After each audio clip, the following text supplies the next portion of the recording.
UN says they may be victims of crimes against humanity and has sent former UN chief Kofi Annan to investigate reports of abuses. The Rohingya Muslims are one of the most persecuted minorities in the world. Chased from Myanmar by the army, at least 10,000 of them have escaped to neighboring Bangladesh in the past month. They brought horrifying stories of gang rape, torture, and systematic killings. The Rohingya are a minority of about 1 million people. And despite living in Myanmar for generations, they're treated as illegal immigrants and denied citizenship. Up to 30,000 have fled their homes. Satellite pictures released by Human Rights Watch showing entire villages burnt to the ground. Many have also died while trying to flee to Bangladesh.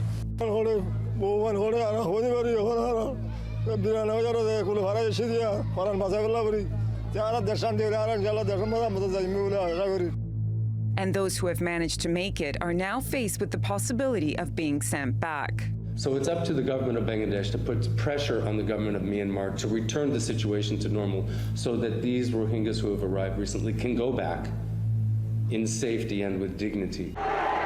The crisis has sparked Muslim protests in many Asian capitals, forcing Myanmar's de facto leader Aung San Suu Kyi to cancel her trip to Indonesia.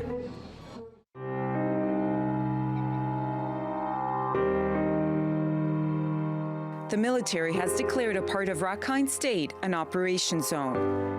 The Mongdao area is mostly home to stateless Rohingya. Violence has flared up since the army began hunting the people who killed 9 border guards in early October. Thousands of people have been displaced, and there have been allegations security forces have carried out mass killings and committed rapes. The government and the army deny this. Hopes were high a year ago that the election of Aung San Suu Kyi, a Nobel Peace Prize winner, would help protect the Rohingya.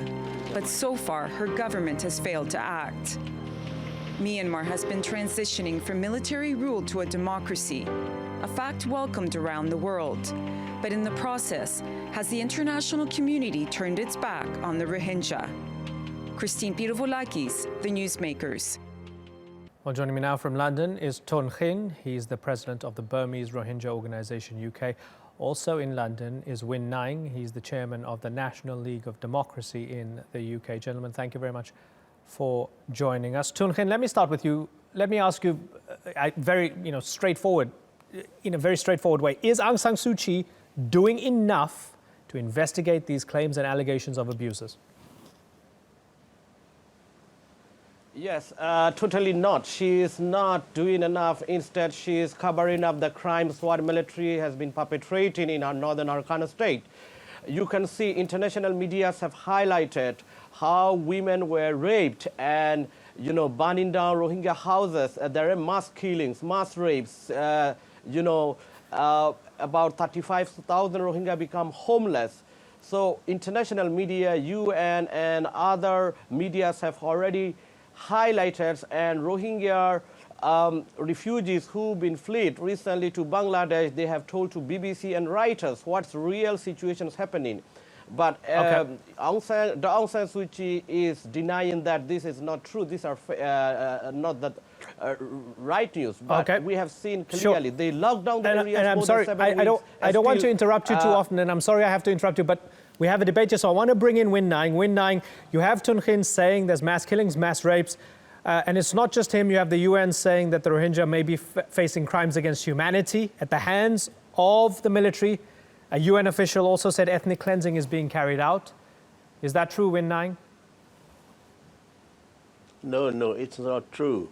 The investigation committee, including the diplomats, have done the investigation, and they have visited the place where attacks took place, and then also they have interviewed the villagers, and also they interviewed the arrested people, and they also have interviewed the women from the villages, and the women refused that there were not any rape there. They have already told that. So they are the round messages sent to the international community. The investigation committee has been there, including the diplomats. Okay, so let me ask you the question in a different way then, Win Naing.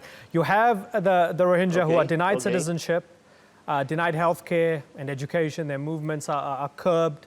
There are these allegations of torture and rape, extrajudicial killings, houses burned down from UN officials, not just anybody. And then we have a situation where 500,000 people are internally displaced. 94,000 have fled to neighboring countries. That's from the UNHCR. And recently, more than 30,000 fled their homes, 10,000 across the border to Bangladesh. Would you at least accept that there's a problem here? Do you accept that there's a problem? Yes.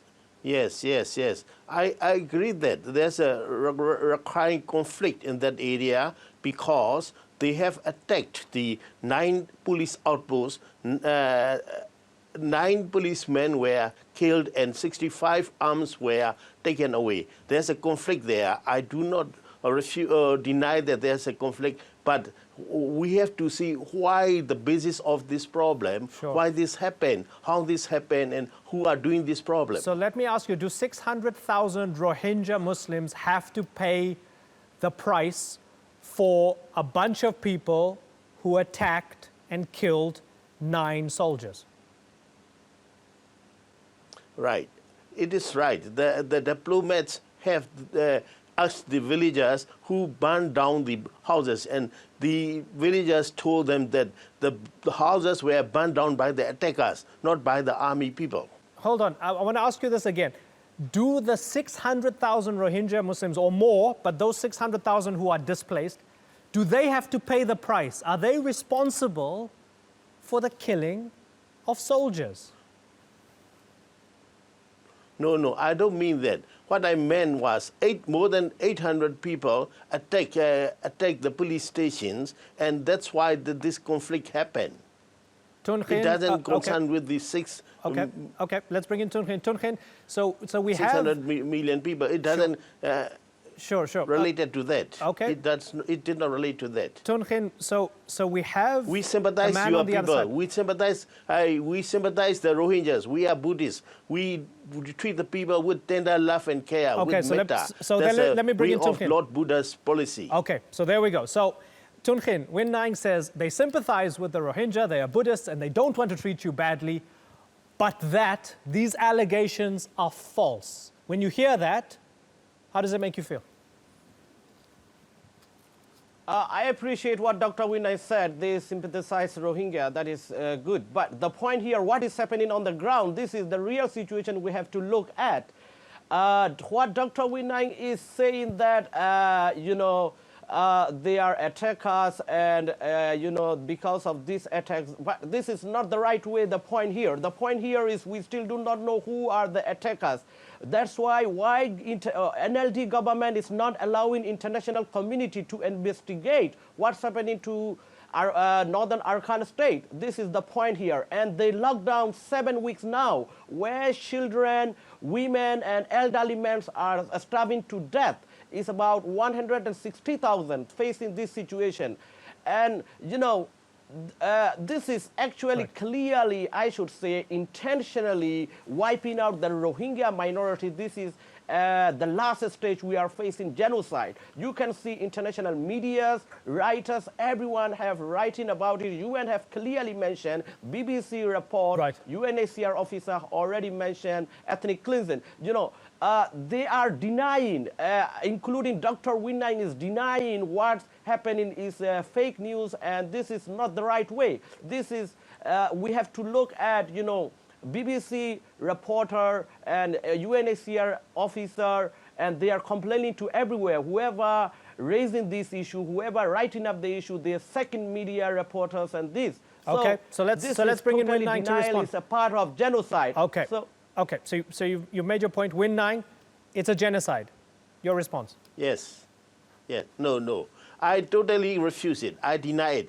That is not the true story. The true story is that I have already told you, investigation committee, including the diplomats, they have visited the scene of crime and they have questioned the villagers and the people who were arrested, and they have already showed what have happened, who did the crime.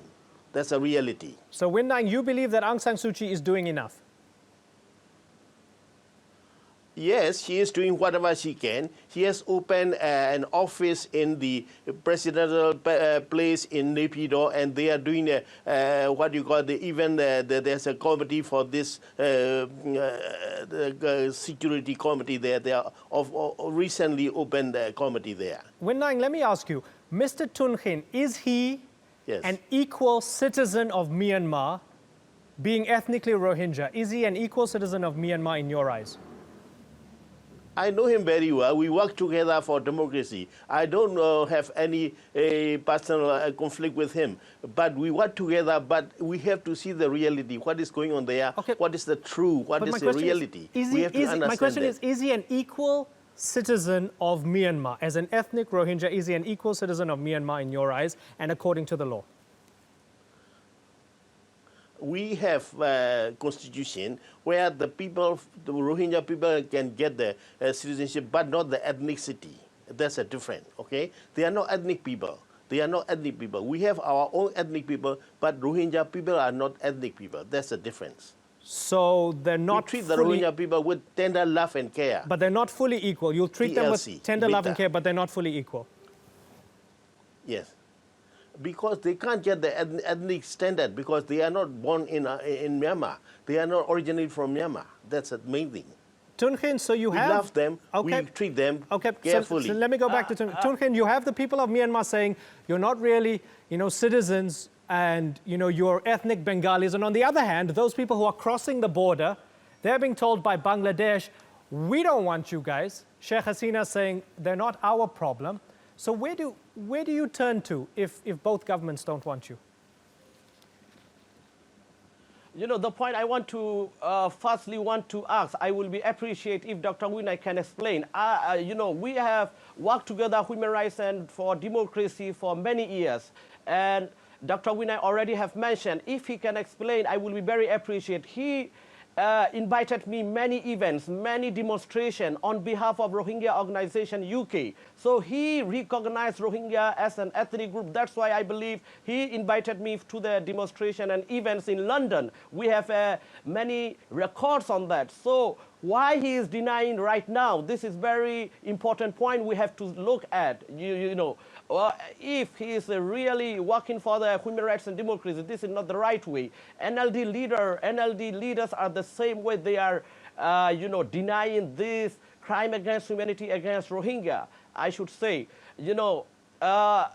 he mentioned about personally. It's not about personally. It's about I'm representing Burmese Rohingya organization UK. That's why we have been invited. But he's simply refusing everything. I'm quite suspect, I'm quite doubt what's happening.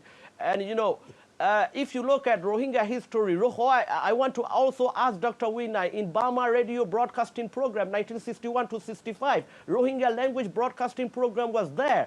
It was General Ne Win who taken away Rohingya's ethnic rights, who stopped Rohingya language broadcasting program. And he was fighting with me together for the human rights and democracy to, step down this to fight this military regime. So why he's changing his mind now? Tun Khin, let me come I don't understand. Before I throw this back at Win Naing, and we are running out of time, let me finally ask you, just to answer my question, are you equally disappointed with Bangladesh because they say they don't want anything to do with you? Actually, what's happening right now, the situation is a serious situation. There is horrific, terrible situation where the people are fleeing from the country because of mass killing, mass rape. Their children are burning alive. Elderly men and women are burning alive. That's why, because of serious persecution, is at the last stage of genocide, what's happening to northern Arkansas state. That's why people are fleeing from the country. So we appreciate the Bangladesh government should provide temporary shelter. So it is not Bangladesh's responsibility, but Bangladesh government have to solve this problem because Burmese government continuously saying they are illegal immigrant from Bangladesh. So Bangladesh government, they are saying illegal immigrant Bengali, but we have, the history have mentioned already, Rohingya have been living early 7th century AD in Rakhine state. So it is time Bangladesh government have to stand up to resolve this issue with UN and other Western government. This is really important time to resolve this issue. I want to bring in Win Naing. Final question for you, Win Naing. A number of accusations against you. Tun Khin saying, why were you fighting for the Rohingya people in the past when Myanmar was under military dictatorship, and now suddenly you don't want to recognize them as an ethnic group? Why? No, I'm not going to recognize. I'm recognizing them as Rohingya people, yes. But what I mean is the country of origin is Bangladesh. So Bangladesh government has also to take the responsibility of Rohingya people. That's what I mean. So they are currently in our country, but the Bangladesh government has to take the responsibility of Rohingya people also. That's what I mean. I work together. I'm a colleague and comrade with Tun Khin. I'm very friendly with him. I have no conflict or no negativism with him. I agree with him. But what I mean is they cannot get the ethnicity status. That's what I mean. Okay, and as we agreed upon earlier, the policy then is that they're equal but not really equal in the eyes of the law, in the eyes of the state of Myanmar. I don't want to lose your satellite feed as well because we lost Tun Khin. We are out of time. Thank you very much for joining us, Win Naing, and of course, our thanks to Tun Khin, who we just lost about 30 seconds ago. Thanks again, gentlemen.